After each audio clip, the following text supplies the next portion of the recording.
తెలుగు రాష్ట్రాల రాజకీయాల్లో గత 15 సంవత్సరాలుగా ఒకే ఒక్క అంశం చుట్టూ తీవ్రమైన చర్చ నడుస్తోంది. అదే వైఎస్ జగన్మోహన్ రెడ్డికి సంబంధించిన సిబిఐ మరియు ఈడీ కేసులు.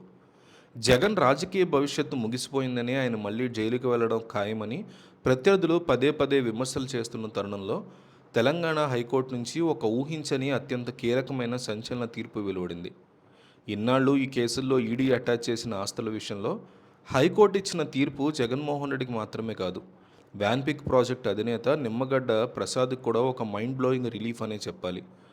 సుమారు 850 కోట్ల రూపాయల విలువైన ఆస్తుల్ని తక్షణమే విడుదల చేయాలంటూ హైకోర్టు ఆదేశాలు జారీ చేసింది. ఇందులో సగానికి పైగా అంటే దాదాపు 430 కోట్ల రూపాయల విలువైన ఆస్తుల్ని సాక్షి మీడియా సంస్థనికి చెందినవి కావడం గమనార్హం. దాంతోపాటు సండూర్ పవర్ ప్రాజెక్టు, అలాగే జగన్మోహన్ రెడ్డికి సంబంధించినటువంటి వ్యక్తిగత ఆస్తుల జప్తును కూడా కోర్టు రద్దు చేసింది. ఈ తీర్పుతో ఒక్కసారిగా ఆంధ్రప్రదేశ్ రాజకీయాలు వేడెక్కాయి. నిజానికి మనం ఈ కేసు లోతుల్లోకి వెళ్లాలంటే ఉమ్మడి ఆంధ్రప్రదేశ్ కాలానికి, అంటే వైఎస్ రాజశేఖర రెడ్డి ముఖ్యమంత్రిగా ఉన్న రోజుల్లోకి వెళ్ళాలి. ఆ సమయంలో వెనకబడిన ప్రకాశం, గుంటూరు జిల్లా రూపురేఖలను మార్చాలనే వ్యాన్పిక్ ప్రాజెక్టును తెర మీద తీసుకొచ్చారు. రేవుల నిర్మాణం, ఇండస్ట్రియల్ కారిడార్ ద్వారా లక్షలాది మంది యువతకు ఉపాధి కల్పించాలనేది వైఎస్ఆర్ ఆశయమని వైసీపీ చెబుతోంది. ఈ ప్రాజెక్టు కోసం ప్రముఖ పారిశ్రామికవేత్త నిమ్మగడ్డ ప్రసాద్ ముందుకొచ్చారు. అయితే ఇక్కడే సిబిఐ మరియు ఈడీలు ఒక లంకి పెట్టాయి.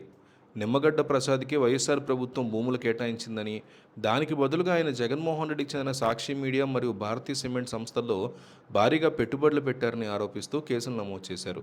కానీ ఇక్కడ మనం గమనించాల్సిన అతి ముఖ్యమైన చట్టపరమైన నిజం ఒకటి ఉంది. ఈ ప్రాజెక్టు కోసం నిమ్మగడ్డ ప్రసాద్ ప్రభుత్వ భూములను ఉచితంగా తీసుకోలేదు. ఆయన దాదాపు 1000 ఎకరాల భూమిని నేరుగా రైతుల దగ్గరే మార్కెట్ ధర ఇచ్చి కొనుగోలు చేశారు.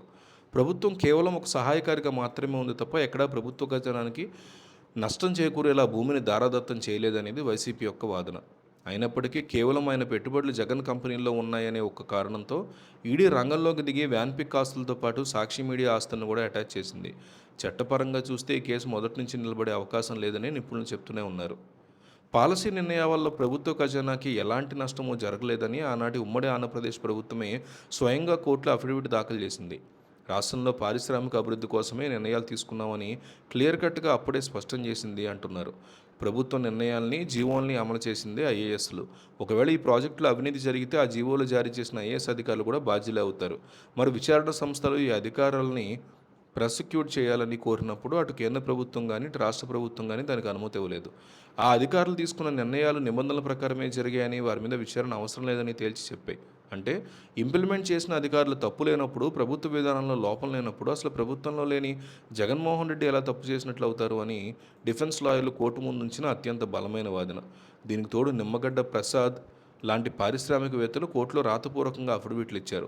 తాము జగన్మోహన్ రెడ్డి కంపెనీలో ఎలాంటి ఒత్తిడి పెట్టుబడులు పెట్టలేదని, సాక్షి లేదా భారతీయ సిమెంట్ భవిష్యత్తులో లాభాలు తెస్తాయనే నమ్మకంతో స్వచ్ఛందంగానే ఇన్వెస్ట్ చేశామని చెప్పారు.